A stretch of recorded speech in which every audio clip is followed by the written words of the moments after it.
नमस्कार दोस्तों, हमारे इस मंच पर आप सभी का स्वागत है। दोस्तों, आज एक ऐसी दिल दहला देने वाली घटना आपके साथ साझा करना चाहता हूं, जहां पर आपको लगेगा क्या यही भारत है जो हमारी आंखों के सामने दिखाया जाता है?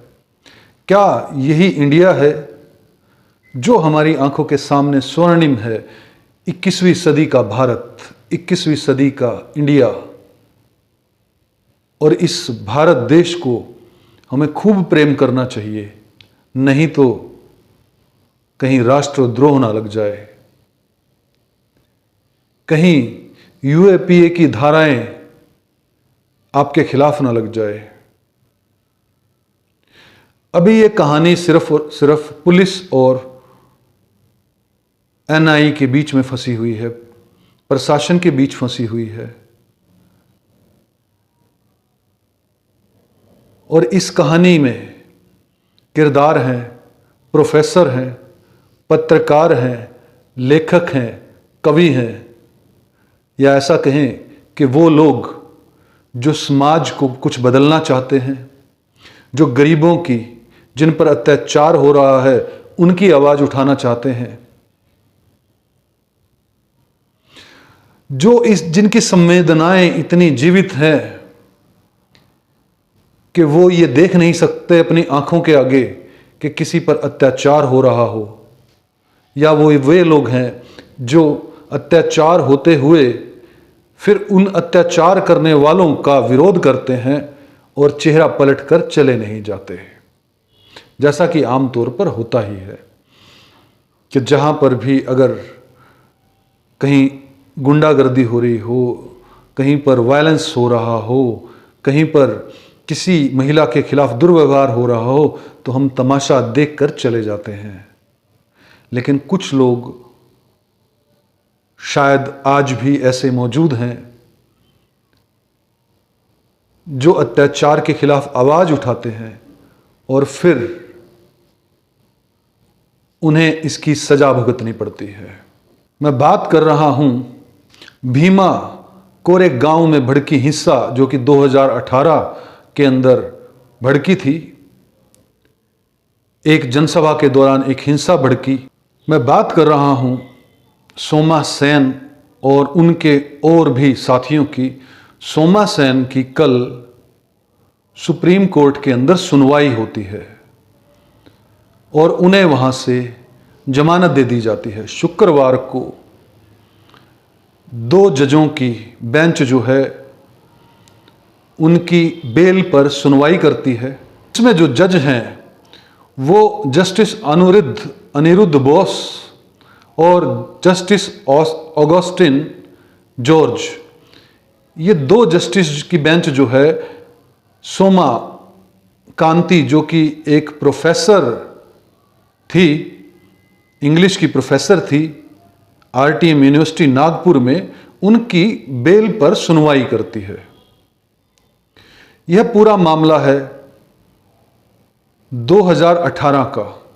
1 जनवरी 2018 को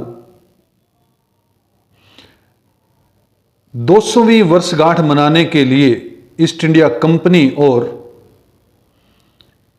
कोरेगांव के योद्धा के बीच जो युद्ध हुआ था उसकी वर्षगांठ मनाने के लिए एक मीटिंग कंडक्ट की जाती है।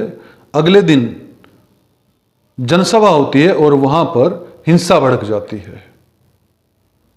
और हिंसा भड़कने के अंदर सोमा कांति जी को और उनके साथी रोना विल्सन को दिल्ली से, सुधीर धवले को मुंबई से, वकील सुरेंद्र गडलिंग को और महेश राउत को नागपुर से गिरफ्तार किया जाता है।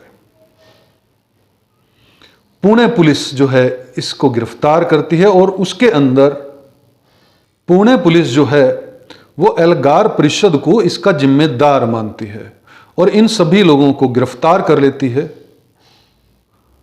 और 17 मई को एक चार्जशीट दाखिल करती है 2018 में यूएपीए एक्ट के तहत, और उसके अंदर सेक्शन 13, 16, 18, 18B, 29, 39 और 40 के आरोप उन पर जोड़े जाते हैं। यूएपीए एक्ट के अंदर उनको अरेस्ट कर लिया जाता है और सबको जेल में डाल दिया जाता है। 2020 में जो है पुणे पुलिस जो है वो ये केस जो है एनआईए को ट्रांसफर कर देती है, राष्ट्रीय सुरक्षा एजेंसी को। 24 जनवरी 2020 को एक एफआईआर दर्ज की जाती है एनआईए के द्वारा, जिसके अंदर लगभग 16 लोगों को की गिरफ्तारी की जाती है टोटल, और जिसके अंदर 24 जनवरी 2020 को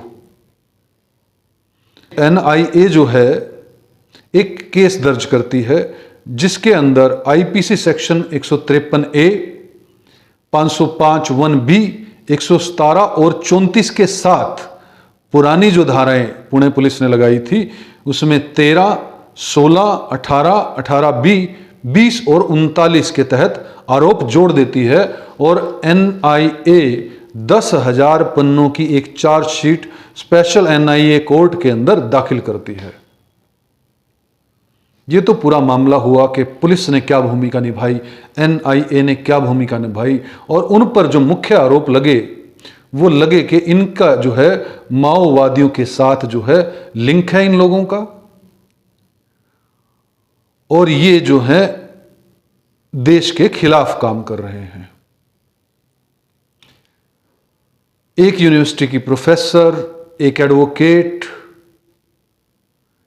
एक सोशलिस्ट, कोई पत्रकार, कोई लेखक, ये सब जो हैं वो माओवादियों के साथ मिलकर देश के खिलाफ काम कर रहे हैं, ऐसी एनआईए का और पुणे पुलिस का कहना था।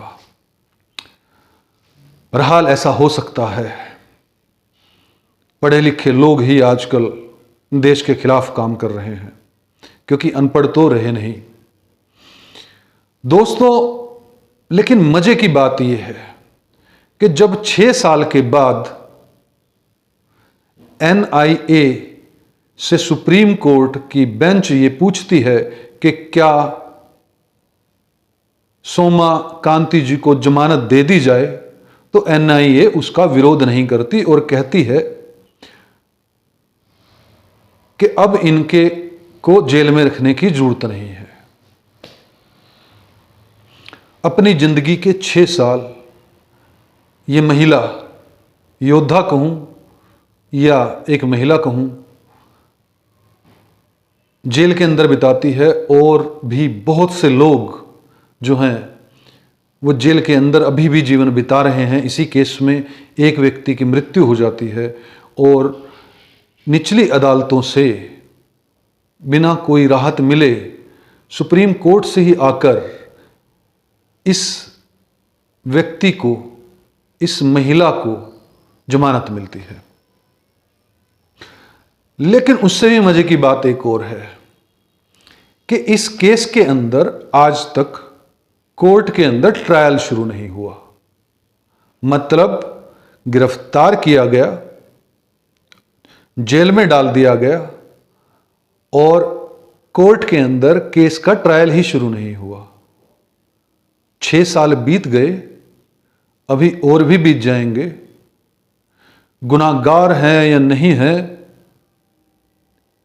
ये बाद में देखा जाएगा, लेकिन अभी के हालात तो यही हैं कि सुप्रीम कोर्ट इस महिला को जमानत देती है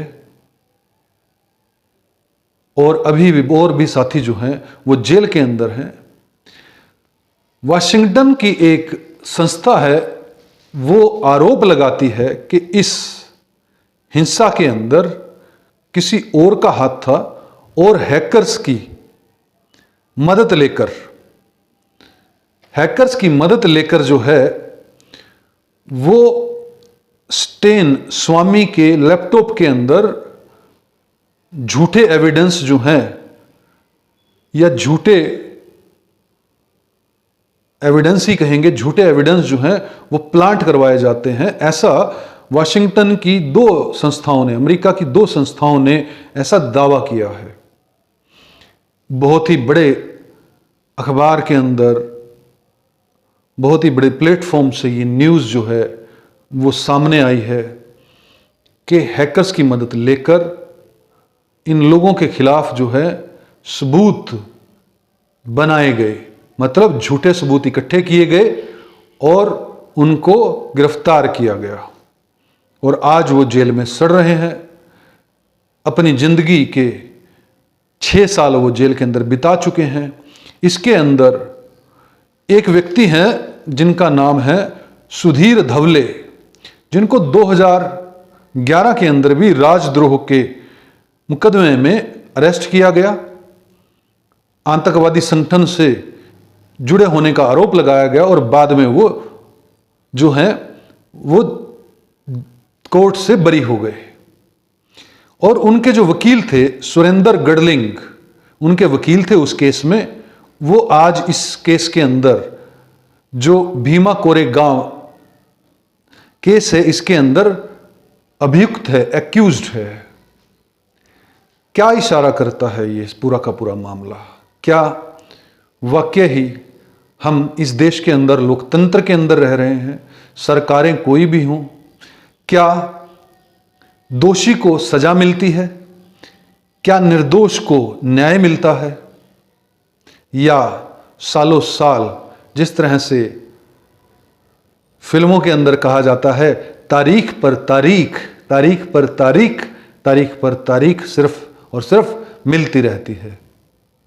मैं बड़ा हैरान होता हूं जब ऐसे ऐसे मुकदमे पढ़ता हूं, देखता हूं।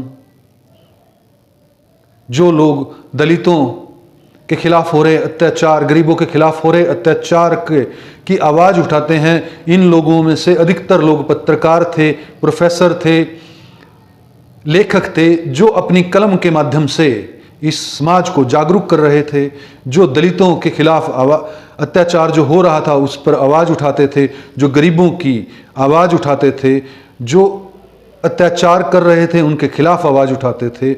आज वही एक ऐसे केस के अंदर बंद जो 6 साल हो गए, लेकिन आज तक उसके अंदर FIR तो दर्ज होती है, कोर्ट के अंदर ट्रायल शुरू नहीं होता। तो इसको हम क्या कहेंगे? बेचारा न्याय, मरा हुआ लोकतंत्र और ना मिलने वाला न्याय। बहरहाल इस बारे में आपकी क्या राय है दोस्तों? हमारे मंच का काम है कि हम आवाज़ उठाएं, रिपोर्ट करें। इसके अंदर मैं कोई फैसला लेने वाला नहीं, मैं सिर्फ एक क्वेश्चन आप लोगों के बीच में छोड़ रहा हूं। क्या न्याय व्यवस्था ऐसी ही होनी चाहिए? क्या लोकतंत्र ऐसा ही होता है? क्या उन लोगों के खिलाफ कार्रवाई नहीं होनी चाहिए कि अगर किसी ने इन लोगों को फंसाया है, और या फिर इनके खिलाफ भी कार्रवाई होनी चाहिए अगर इन्होंने कोई गुनाह किया है? तो आपकी इस बारे में क्या राय है दोस्तों, हमें जरूर बताइएगा। और हमारे इस मंच को सब्सक्राइब कीजिएगा, इस वीडियो को शेयर कीजिएगा, लाइक कीजिएगा। फिर मिलेंगे एक नई वीडियो के साथ। जय हिंद, जय भारत।